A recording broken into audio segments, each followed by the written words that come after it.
सच और क्या है झूठ, बात करेंगे हम दो टूक। नमस्कार, दो टूक में आपका एक बार फिर स्वागत है। मैं हूं अशोक श्रीवास्तव।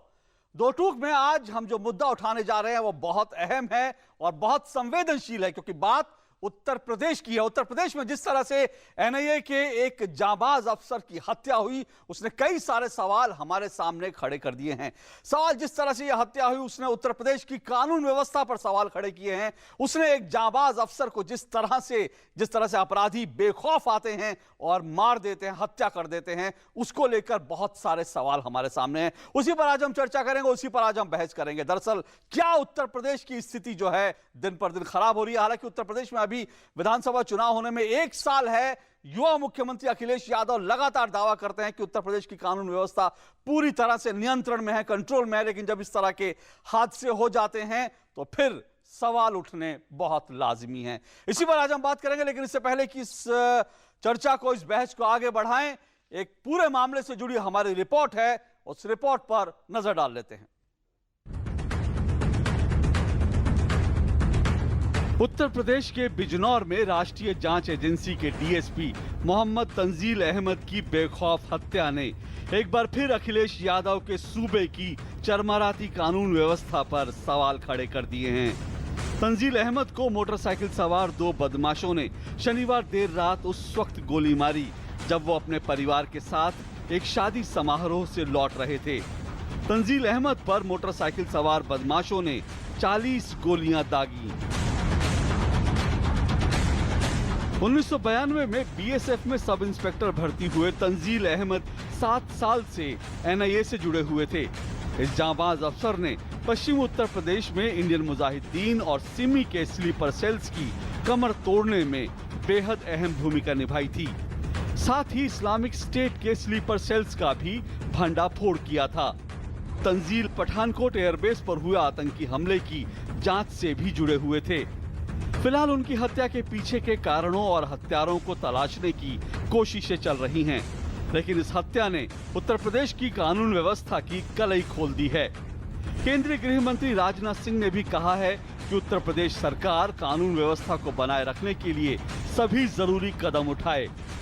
2 दिन पहले ही लखनऊ में पुलिस सप्ताह समारोह के आयोजन के दौरान मुख्यमंत्री अखिलेश यादव ने दावा किया था कि कानून व्यवस्था राज्य सरकार की प्राथमिकता है और इस पर किसी भी तरह का समझौता नहीं किया जाएगा। लेकिन मुख्यमंत्री के दावे एक तरफ हैं और उत्तर प्रदेश की जमीनी हकीकत ये है कि राज्य में 4 साल में 1 लाख हत्याएं और 3000 बलात्कार हुए हैं।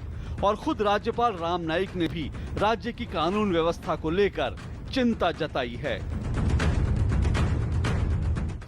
तो तमाम तरह की चिंताएं जताई जा रही हैं उत्तर प्रदेश की कानून व्यवस्था को लेकर, और इसी संदर्भ में आज हम 2 सवाल 2 टूक में उठाएंगे। पहला सवाल जो आपकी टेलीविजन स्क्रीन पर है, वो पहला सवाल ये इस तरह से है कि क्या एनआईए के अधिकारी तंजील अहमद की हत्या उत्तर प्रदेश की कानून व्यवस्था पर सीधा सवाल खड़ा करती है? क्या तंजील अहमद की जिस तरह से हत्या हुई, क्या वो रिफ्लेक्शन है उत्तर प्रदेश की कानून व्यवस्था का? ये हमारा पहला सवाल है। और आज का जो दूसरा सवाल हम 2 टूक में उठाएंगे, वो दूसरा सवाल आपकी टेलीविजन स्क्रीन पर, क्या पश्चिम उत्तर प्रदेश अपराधियों, आतंकवादियों का गढ़ बनता जा रहा है? क्योंकि ऐसा पहले भी हमने देखा था पश्चिम उत्तर प्रदेश में, चाहे सिमी हो चाहे आईसिस हो, उसके मॉड्यूल लगातार पकड़े गए हैं। और ये जो हत्या हुई ये भी पश्चिम उत्तर प्रदेश में हुई, और उसके पीछे भी कहीं ना कहीं कुछ सूत्र ऐसा कह रहे हैं कि आतंकवादियों से जुड़ी घटना भी हो सकती है। इन्हीं 2 सवालों के इर्द गिर्द हमारी पूरी चर्चा होगी। हमारे साथ 3 मेहमान जुड़ेंगे, 2 दिल्ली में और 1 लखनऊ में। मैं परिचय कर रहा हूं, हमारे साथ गोपाल कृष्ण जी बीजेपी के स्पोक्स पर्सन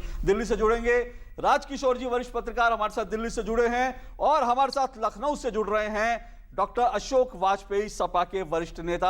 आप तीनों का बहुत बहुत शुक्रिया और स्वागत। सबसे पहले डॉक्टर अशोक वाजपेयी, मैं आप ही के साथ इस पूरे मसले को शुरुआत करना चाहता हूं। क्या मुख्यमंत्री अखिलेश यादव कहते हैं कि प्राथमिकता हमारी जो है वो कानून व्यवस्था है, लेकिन जब इस तरह से हत्या होती है, एक एनआईए अधिकारी की हत्या होती है, तो आपको लगता है कि कानून व्यवस्था को लेकर जो सवाल उठ रहे हैं वो दरअसल जो है वो बहुत गंभीर हैं? देखिए, तंजील अहमद जी की हत्या एक बहुत ही दुखद घटना है। वो एक जाबाज अधिकारी थे और उनकी हत्या से पूरा प्रदेश दुखी है, हम सब दुखी हैं और देश को आहत करने वाली घटना है। लेकिन केवल इस घटना को लेकर उत्तर प्रदेश की कानून व्यवस्था को सवालों के घेरे में नहीं लाया जा सकता। क्यों? उत्तर प्रदेश सरकार लगातार कानून व्यवस्था को अपने नियंत्रण में करने, कानून व्यवस्था को अपनी प्राथमिकता देने का हर संभव कार्यवाही कर रही है।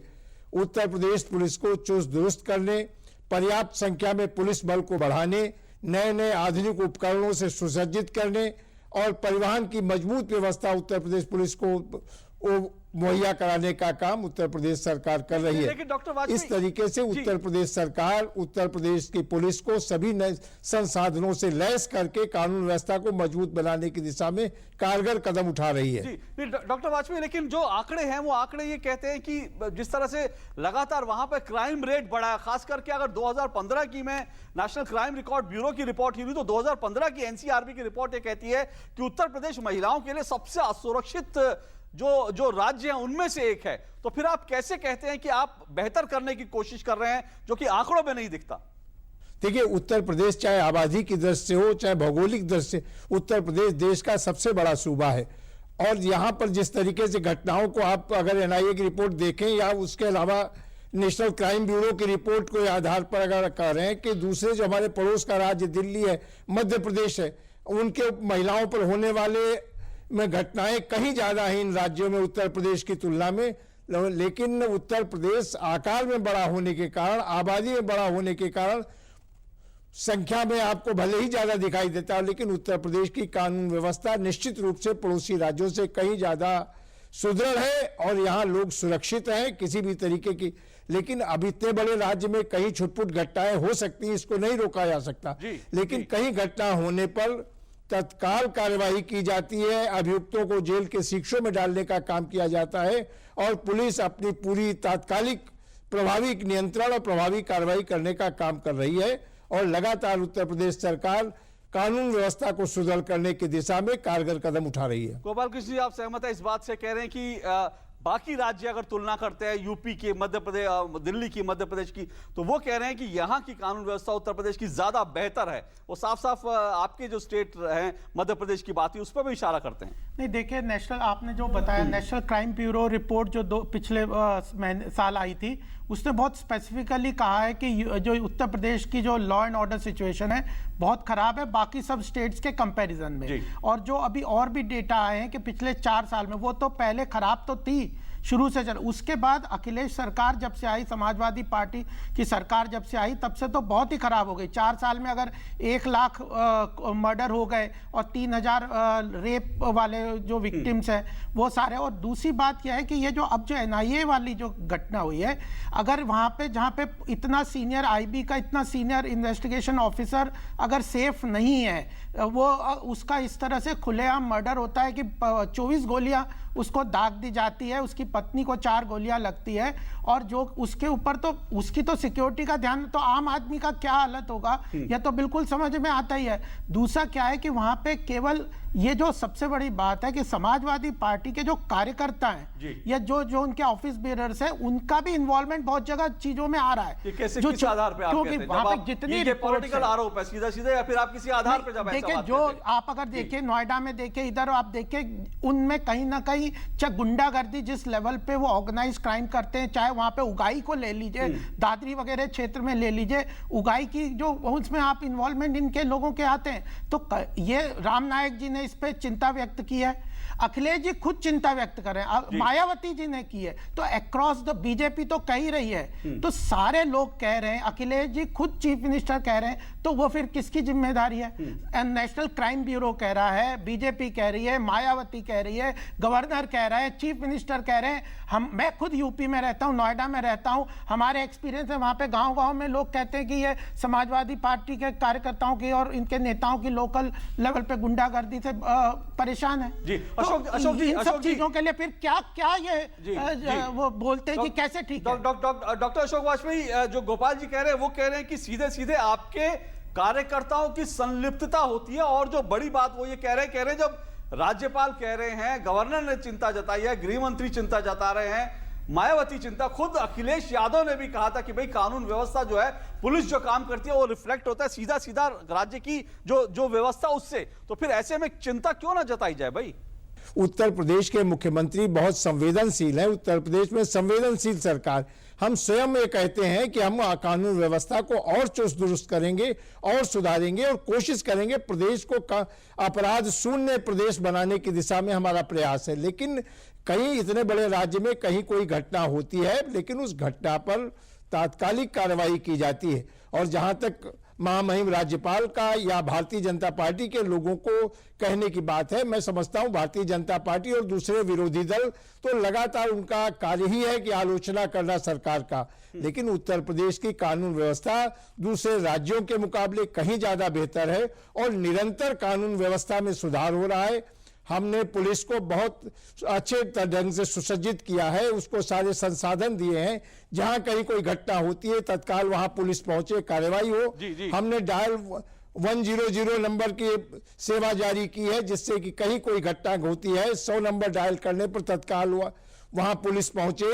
इसी तरीके से हमने महिलाओं के लिए 1090 की सेवा जारी की है, जो आज सारे देश में लोग उसको दूसरे राज्य उसे अपनाने का काम कर रहे हैं। मैं आपको रोकूंगा राजकिशोर जी, जाहिर तौर पर 4 साल हो गए हैं सरकार को, युवा मुख्यमंत्री थे। जब मुख्यमंत्री ने संभाली थी गद्दी तब बहुत सारी उनसे उम्मीदें थी, लेकिन वो उम्मीदें टूटी भी हैं। ये खुद मुलायम सिंह ने कई बार कहा है, कई बार मुलायम सिंह जो हैं उन्होंने कई बार सार्वजनिक रूप से कहा है कि सरकार को अपनी कमर कसनी पड़ेगी, कार्यकर्ताओं पर लगाम लगानी पड़ेगी। उन्होंने सार्वजनिक रूप से आलोचना की। लेकिन आपको लगता है कि अभी पिछले कुछ सालों में सीखे हैं अखिलेश यादव, या फिर जो ये घटनाएं हो रही हैं ये वास्तव में चिंता जताने वाली हैं? उत्तर प्रदेश का मुख्यमंत्री देश के प्रधानमंत्री के बाद सबसे ज्यादा शक्तिशाली होता है राजनीतिक तौर पर, जो 80 सांसदों के साथ में आता है। बिल्कुल। लेकिन अखिलेश यादव अपने शुरुआती 3-4 साल में कभी किसी चाचा के आगे, कभी किसी मंत्री के आगे, कभी पिता के आगे, कभी किसी ब्यूरोक्रेट के आगे वो असहाय निस्सहाय नजर आए। संवेदनशील होना अच्छी बात है, लेकिन वहां पर जहां पर वो है वहां पर सक्षम होना चाहिए। और सक्षम होने का जो संदेश जाता है वो ब्यूरोक्रेसी में जाता, ना कि सिर्फ गाड़ियों की संख्या बढ़ा देने से, पुलिस की वर्दी का रंग बदल देने से और थानों की संख्या बढ़ा देना। ये सब एक जरूरी है, प्रक्रियागत हिस्सा है, लेकिन एक मैसेज की बात होती है कि जिन लोगों ने कार्रवाई की, जिन्होंने अपराध किया, उन पर कार्रवाई किस तरीके से की गई, उनके प्रति शासन का रुख कैसा है। जिस राज्य में भैंस मंत्री की खो जाती हो उसके पीछे पूरा पुलिस बल दल लगा दिया जाता हो, और जहां पर इस तरीके से सरकार के आने के बाद आप याद करिए प्रतापगढ़ में एक और आईपीएस की हत्या हुई थी, जियाउर रहमान अंसारी की, और उसके बाद अब फिर एक पुलिस अधिकारी की अब हत्या हो रही है 4 साल बाद। तो तब से और अब में फर्क क्या आया, किस तरीके से क्या? और आपने जो आपने शुरुआत में जो कहा बंदूकों का, वो हमने अभी पंचायत चुनाव में भी देखा, जिस तरह से समाजवादी पार्टी के कार्यकर्ताओं ने खुलेआम बंदूकें लहराई, गोलियां दागी, एक बच्चे की मौत हुई, उसको लेकर भी हमने देखा किस तरह से। तो कहीं ना कहीं बात है वो संस्कृति है। जब तक उस संस्कृति से वो पार्टी नहीं उभरती है। अखिलेश यादव अगर मॉडर्न सोच के साथ आए हैं तो उन्हें ये समझाना पड़ेगा अपने लोगों को कि भाई यहां पर कानून का राज चलता है, यहां पर किसी व्यक्ति विशेष का राज नहीं चलता है। ये मैसेज जब तक सख्त तौर पर नहीं दिया जाएगा तब तक वो इस तरीके की चीजें काबू नहीं कर सकते। और इस हत्या के बाद जिस तरीके की संवेदनशीलता की बात अभी वाजपेयी जी कर रहे थे, मैं उस पर कहना चाहूंगा कि उस लेडी को जो घायल थी उसके इलाज में कितनी समस्याएं आई। पहले वहां पर लोकल स्तर पर, फिर उसके बाद बाहर जाकर पुलिस पर भी उनका आरोप है। भले एक पुलिस का आदमी, बड़ा अधिकारी, ये एनआईए का जांबाज अधिकारी, जिसकी वो खुद प्रशंसा कर रहे हैं, कह रहे हैं कि पूरा प्रदेश स्तब्ध है, उसके इलाज में और उसकी एफआईआर दर्ज करने से लेकर जिस तरीके की जो अब तक कार्रवाई, उनका परिवार असंतुष्ट है। तो ये सवाल किसके ऊपर उठ रहे हैं? बिल्कुल, सारे सवाल अशोक जी, सवाल तो उठते हैं, सारे सवाल। इसका जवाब मैं एक छोटा सा ब्रेक लेता हूं, आपके पास आऊंगा, क्योंकि जो संस्कृति है, जो खास करके समाजवादी पार्टी की संस्कृति है, उसको बदलने की क्या जरूरत है? क्या अखिलेश यादव एक कड़ा संदेश देने में नाकामयाब रहे? इस पे बात करूंगा आपसे इस छोटे से ब्रेक के बाद।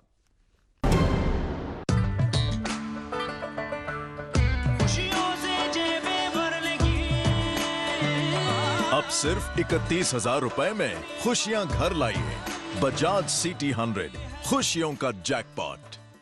उंगली थाम के जिसने चलना सिखाया, कड़ी मेहनत करके हमको पढ़ाया, हमारी खुशियों को अपनी खुशी बनाया, जिंदगी के हर सुख दुख में जो एक साया बनकर साथ रहे, ढलती उम्र में इन्हें अकेला ना छोड़ें।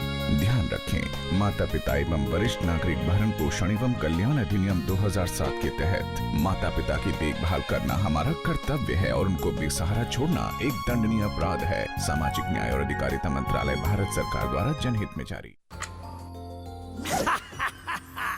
आज मेरा एग्जाम है। अच्छा होगा डेविड, गुड लक।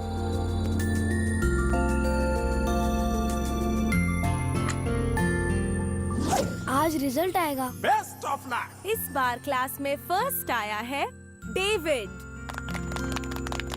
और सेकंड आई है रिया, थर्ड है असलम। कांग्रेस। पर अब क्या हुआ डेविड? मुझे आगे पढ़ना है, पर पापा कहते हैं पैसे नहीं है। पैसे नहीं है, वो देखो। Pre matric scholarship scheme. Pre matric scholarship अल्पसंख्यक समुदाय के उन बच्चों के लिए है जिनकी सालाना पारिवारिक आय 1 लाख रुपए से कम है और जिन्होंने पिछली कक्षाओं में 50% अंक प्राप्त किए हैं, और लड़कियों के लिए 30% स्कॉलरशिप निर्धारित है। अधिक जानकारी के लिए लॉगिन करें www.minorityAffairs.gov.in पर या कॉल करें टोल फ्री नंबर 1800112001 पर। सबका साथ, सबका विकास। दादाजी, आपका नाम क्या है? रमेश प्रसाद। आपको कैसे पता? ये देखो। नहीं चलेगा, बर्थ सर्टिफिकेट नहीं है आपके पास? बर्थ सर्टिफिकेट के बिना लाइफ आजकल बहुत मुश्किल हो सकती है। मेरे पास तो है birth certificate. Birth certificate school में एडमिशन, सरकारी नौकरी, वोटर आईडी कार्ड और पासपोर्ट हासिल करने में मदद करता है। इससे आप बच्चे के जन्म स्थान पर 21 दिन के भीतर नगर निगम नगर पालिका से बिल्कुल मुफ्त पाएं। नन्ही सी जान की पहली पहचान। जीवन की राहें है मुश्किल तो क्या, जरूरत पे हम हर कदम साथ हैं। विकलांग, गरीब भी, मगर शुक्र है हर महीने मिलने वाली पेंशन के कारण अब तरसना नहीं पड़ता। वो सभी बीपीएल विकलांग जिनकी आयु 18 से 79 साल के मध्य है और गंभीर एवं विविध विकलांगता से ग्रस्त हैं, इंदिरा गांधी राष्ट्रीय विकलांगता पेंशन योजना के तहत 300 रुपए महीना पेंशन पाने के हकदार हैं। मेरी पेंशन मेरी बैसाखी। दो टूक में आपका एक बार फिर स्वागत है। दो टूक में आज हम उत्तर प्रदेश को लेकर बात कर रहे हैं। उत्तर प्रदेश में एनआईए के एक अधिकारी की जिस तरह से हत्या हुई, उसके बाद उत्तर प्रदेश की कानून व्यवस्था को लेकर सवाल उठ रहे हैं। उन्हीं सवालों पर हम चर्चा कर रहे हैं। हमारे साथ गोपाल कृष्ण जी बीजेपी के स्पोक्स पर्सन दिल्ली में जुड़े हुए हैं, राजकिशोर जी वरिष्ठ पत्रकार दिल्ली में जुड़े हुए हैं, और हमारे साथ लखनऊ से जुड़े हुए हैं डॉक्टर अशोक वाजपेयी जो कि सपा के वरिष्ठ नेता हैं। गोपाल कृष्ण जी, ब्रेक पे जाने से पहले कई सवाल आपको सवाल डॉक्टर वाजपेयी से पूछना आता है, मैं उसके बाद उनके पास जाऊंगा आपका सवाल लेते हुए। देखिए, वाजपेयी जी ने कहा कि अखिलेश जी चिंता है, संवेदनशील है। अगर संवेदनशील केवल भाषण देने से तो नहीं होगा ना, आपने क्या ग्राउंड लेवल पे एक्शन लिया ये बताने पड़ेंगे। जैसे अखलाक का इतना दादरी में इतना विभत्स कांड हुआ था, अभी तक उसके लिए चार्जशीट नहीं पुलिस फाइल कर पाई, और आपने उसको इतना पॉलिटिसाइज किया। आप क्राइम एक्टिविटीज को पॉलिटिसाइज करते, एक्शन नहीं लेते। मुजफ्फरनगर में कितना बड़ा रॉयट्स हुए, उसके लिए आपने एक कमेटी बिठा दी और अपने अफसरों को, पॉलिटिकल लोगों को उसको एब्सटेन करवा दिया। आजम खां किस तरह से बयानबाजी करते हैं। तो यह जब, और दलितों के ऊपर लगभग 94, पूरे भाजपा का रेजोल्यूशन में आया था कि 94 केसेस पिछले 1.5-2 साल में, जिसमें दलितों के ऊपर, पिछड़े वर्गों के ऊपर उत्तर प्रदेश में इस तरह के क्राइम और तरह की एक्टिविटीज हुई हैं। तो आपने क्या एक्शन लिया? क्राइम रिकॉर्ड उस पर एक्शन से होता है, केवल भाषण देने के। अखिलेश जी भाषण देंगे कि हम संवेदनशील है, हम ठीक करेंगे, कब करेंगे? आप 4 साल हो गए, अब अगले साल तो आपके सरकार खत्म होने वाली है, और 1 लाख मर्डर हो गए, जो कि पहले 5-6 हजार मर्डर एवरेज का था साल का।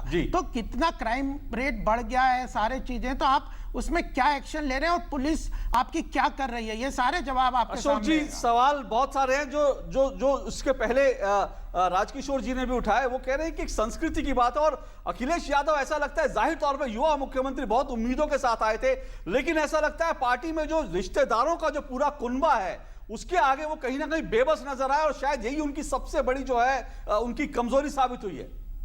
देखिए, न कोई उनकी कमजोरी है और न कहीं बेबसी है। मुख्यमंत्री पूरी तरह से सक्षम है और पूरी तरह से स्वतंत्र है उत्तर प्रदेश की कानून व्यवस्था को और उत्तर प्रदेश के विकास को गति देने में।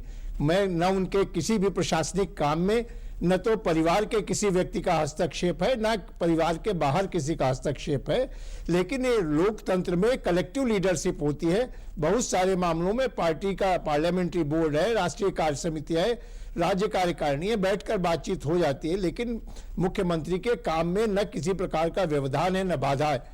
और मुख्यमंत्री जी इस तेजी के साथ उत्तर प्रदेश के विकास को गति दे रहे हैं, उत्तर प्रदेश की कानून व्यवस्था को सुधारने का काम कर रहे हैं, वो अपने में अतुलनीय है। यमुना एक्सप्रेस वे पे इलीगल आर्म्स का जखीरा पकड़ा गया है। आप कितना कह रहे हैं स्मगलिंग हो रही है, इलीगल आर्म्स सब जगह पहुंच रहे हैं, क्राइम में यूज हो गए, ऑर्गेनाइज क्राइम्स चल रहे हैं। और इसमें अशोक जी, मैं ये भी जोड़ दूं, बनारस में जिस तरह से वाराणसी में पुलिस की जेल के अंदर जिस तरह से मैं नहीं कहता हूं कि प्रदेश में अपराध शून्य हो गया है, लेकिन अपराधियों पर प्रभावी नियंत्रण हो रहा है और जहां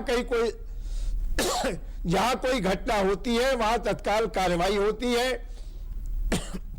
अभियुक्तों को जेल भेजने का काम हो रहा है। और इस तरह की घटनाएं इतने बड़े राज्य में, नहीं कहता हूं कि सारा अपराध खत्म हो गया है, लेकिन अपराधों पर प्रभावी नियंत्रण का काम पुलिस और प्रशासन कर रहा है, उसको और मुस्तैदी के साथ करने के निर्देश दिए गए। क्या ये कहा जा सकता है कि भाई इतना बड़ा राज्य है, जो बार बार अशोक जी कह रहे हैं, क्या राजकिशोर जी कहा जा सकता है इतना बड़ा स्टेट है और शायद इतने बड़े स्टेट में इस तरह की क्राइम की चीजें हो जाती है, तो क्या ये कहकर जो है अखिलेश यादव को हम बरी कर सकते हैं इन चीजों से? हम किसी को नहीं बरी कर सकते। अखिलेश यादव हो, चाहे मायावती रही हो, इससे पहले चाहे वो राजनाथ सिंह रहे हो, चाहे कल्याण सिंह रहे हो, किसी को आप बरी नहीं कर सकते। देखिए, बड़े प्रदेश की अपनी कुछ जटिलताएं हैं, गुणताएं, उनको हम समझ सकते हैं, लेकिन वहां पर प्रशासन और शासन किस तरीके से व्यवहार कर रहा है, और मतलब आप समझिए कि जो राज्य विकास का मानक बन सकता था, सारी संभावनाएं जहां मौजूद है, पूरा हिंदुस्तान उत्तर प्रदेश की तरफ देखता है कि वो कैसे काम करे। लेकिन हम बहस क्या कर रहे हैं कि यहां पर जाने सुरक्षित हैं या नहीं, महिलाएं सुरक्षित हैं या नहीं, बच्चे सुरक्षित हैं या नहीं, पुलिस वाले जेलों में सुरक्षित हैं या नहीं। अगर हम बहस इस तरफ लेकर जा रहे हैं तो आप समझे कि उत्तर प्रदेश में क्या स्थिति है।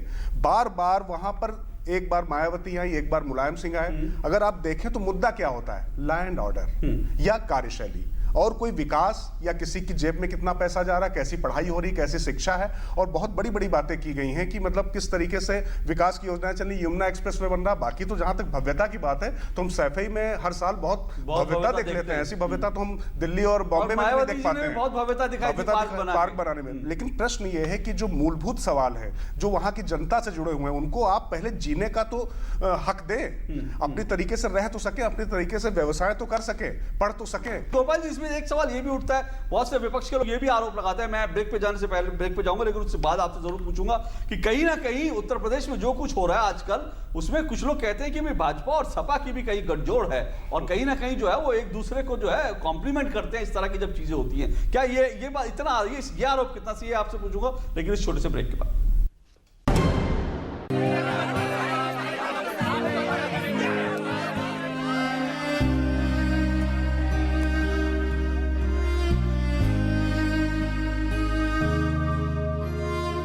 क्या बात है राशिद, फर्स्ट डिवीजन में पोस्ट ग्रेजुएशन करने के बाद भी तुम उदास हो? लेकिन सर वो सोच रहे होगे कि खर्चा कहाँ से आएगा। हाँ, चिंता मत करो, अब जिंदगी की दौड़ में तुम जैसे स्टूडेंट्स को पीछे मुड़कर देखने की कोई जरूरत नहीं होगी, क्योंकि अब तुम्हारे साथ है मौलाना आजाद नेशनल फेलोशिप हमारे लिए सर? हाँ, तुम्हारे लिए और अल्पसंख्यक समुदाय के उन स्टूडेंट्स के लिए जिनकी सालाना पारिवारिक आय 2.5 लाख रुपए से कम है और जिन्होंने किसी भी सरकारी विश्वविद्यालय से जूनियर रिसर्च फेलोशिप या एमफिल के लिए आवेदन दिया है।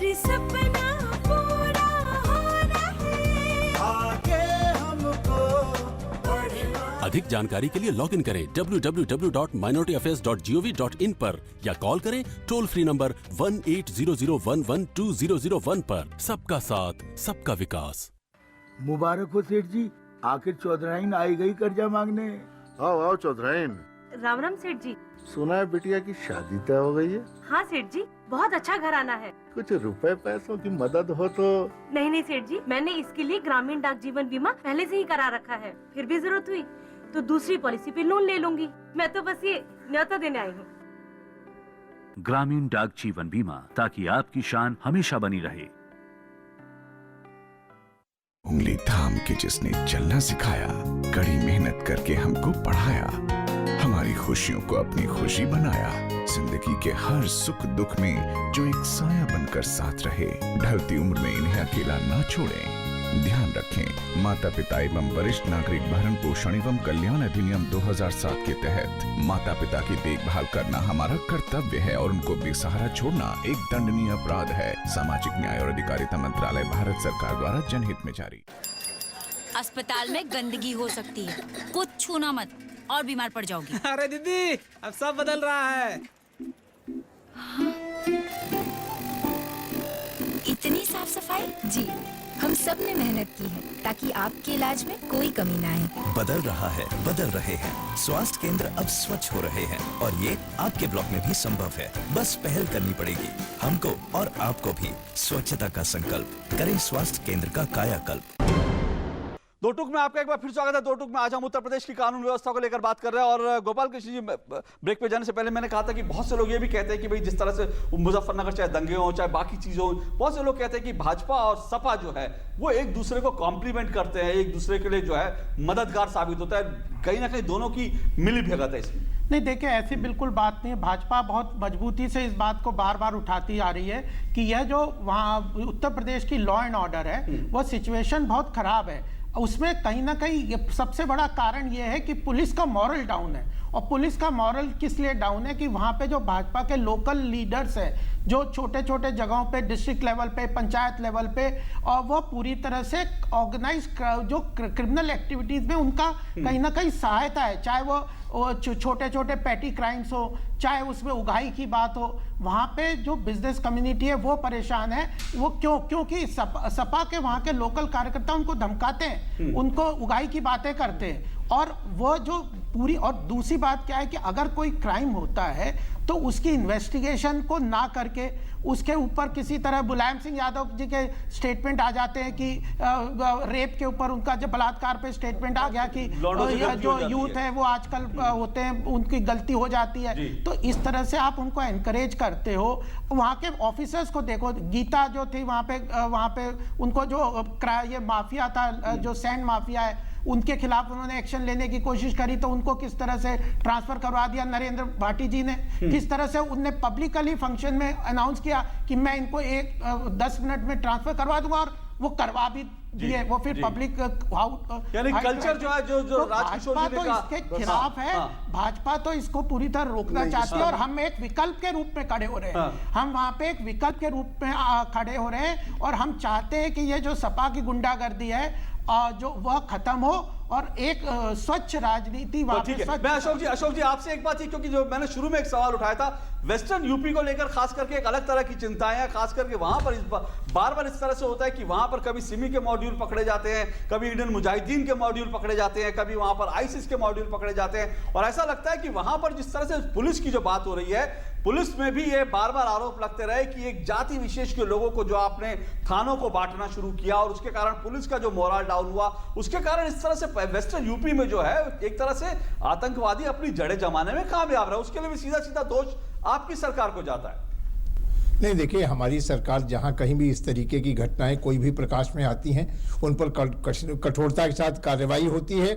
और जहां पश्चिमी उत्तर प्रदेश की कानून व्यवस्था का सवाल है उस पर भी लगातार कठोरता के साथ कार्रवाई की जा रही है। और चाहे पूर्वी उत्तर प्रदेश हो चाहे पश्चिमी उत्तर प्रदेश हो, पूरे उत्तर प्रदेश में कानून व्यवस्था हमारी प्राथमिकता है। और जहां तक ये भारतीय जनता पार्टी के हमारे मित्र आरोप लगा रहे थे वहां पर समाजवादी पार्टी के कार्यकर्ताओं के द्वारा होने वाली व्यवधान को, वो मैं समझता हूं कि बिल्कुल निराधार है। ये केवल राजनीतिक कारणों से इस तरह का आरोप लगाना। समाजवादी पार्टी के कार्यकर्ता पूरी तरह से अनुशासित होकर काम करते हैं, पार्टी के निर्देशों के अनुरूप काम करते हैं। समाजवादी पार्टी कार्यकर्ता कहीं उगाही करने नहीं जाता है। भले ही समाजवादी पार्टी के नाम पर कोई छद्मवेश में किसी व्यक्ति ने इस तरह की घटना को अंजाम दिया हो, जानकारी आने पर उसमें जरूर कार्रवाई की गई होगी। समाजवादी पार्टी का कार्यकर्ता वैचारिक रूप से समाजवादी आंदोलन से निकल करके आया, वो इस तरह की किसी कार्रवाई में नहीं संलिप्त हो सकता है। तो जहां तक कानून व्यवस्था का सवाल है, उत्तर प्रदेश में कानून व्यवस्था विधानसभा चुनाव सामने है।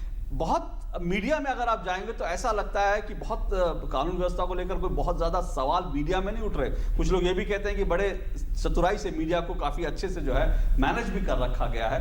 क्या आपको लगता है कि चुनाव में मुद्दा बने? क्योंकि अभी एक जब सर्वे हुआ था उसमें राज्य के 60% लोगों ने कहा था कि कानून व्यवस्था उत्तर प्रदेश की उनके लिए एक चुनौती है, समस्या है।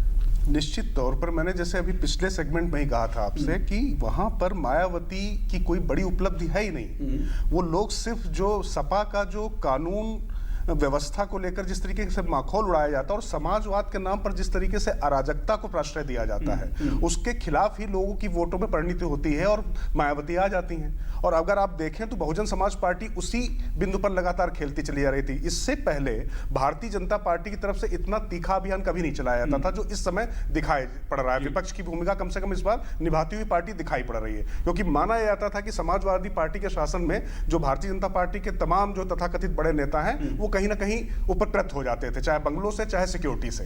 लेकिन इस बार कम से कम ऐसा माना जा रहा है कि विपक्ष की भूमिका निभाते हुए पार्टी दिखाई पड़ रही है। तो अब जब सवाल, एक बात और मैं कहूँ अशोक जी, आप भी जानते हैं कि जिस प्रश्न को जितना आप दबाने की कोशिश करते हैं वो अंदर से उतना ही ज्यादा प्रेशर बनता है। बिल्कुल। और ये सवाल कानून व्यवस्था का, मीडिया की बात सिर्फ नहीं है। जब आम आदमी इस तरीके की बात वहां पर कर रहा है तो वो कह रहा है कि भैया हमको जीने दो, सिर्फ जियो और जीने दो। ये सवाल, जो एक भाव है, बिल्कुल, ये सबसे ज्यादा खिलाफ जा रहा है इस सरकार के। बाकी विकास और रोड पे तो चलेगा तब जब जिंदा रहेगा, गाड़ी तो तब खरीदा रहेगा जब जिंदा रहेगा। बिल्कुल, ये बड़ी बात है कि जाहिर तौर पर जब तक व्यक्ति सुरक्षित महसूस नहीं करेगा तब तक वो विकास की बात कैसे करेगा। और जैसा मैंने कहा कि एक सर्वे ये दिखाता है कि 60% से ज्यादा लोग उत्तर प्रदेश में आज इस बात से चिंतित हैं कानून व्यवस्था को लेकर। तो अब एक साल सिर्फ राज्य में विधानसभा चुनाव होने में बाकी बचा है, और अगर इस एक साल में अखिलेश यादव ने सबक नहीं सीखे, अखिलेश यादव ने कुछ कोर्स करेक्शन नहीं किया, तो जाहिर तौर पर लोगों के लिए एक बड़ा मुद्दा चुनाव में बन सकता है। और तंजील अहमद की साहब की जो हत्या हुई उसके कारण ये मुद्दा वैसे ही जो है आज गर्मा चुका है, बन चुका है। बहरहाल ये मुद्दा कैसे अगले कुछ दिनों में क्या रंग पकड़ता है, क्या जोर पकड़ता है, उसका हमें इंतजार रहेगा। बहरहाल दो टूक में आज बस इतना ही। डॉक्टर अशोक वाजपेयी आप हमारे साथ लखनऊ से जुड़े, बहुत बहुत शुक्रिया। गोपाल जी और राजकिशोर जी आपका भी बहुत बहुत शुक्रिया। दो टूक में आज बस इतना ही। आपसे फिर मुलाकात होगी बुधवार को। फिलहाल इजाजत दीजिए, नमस्कार।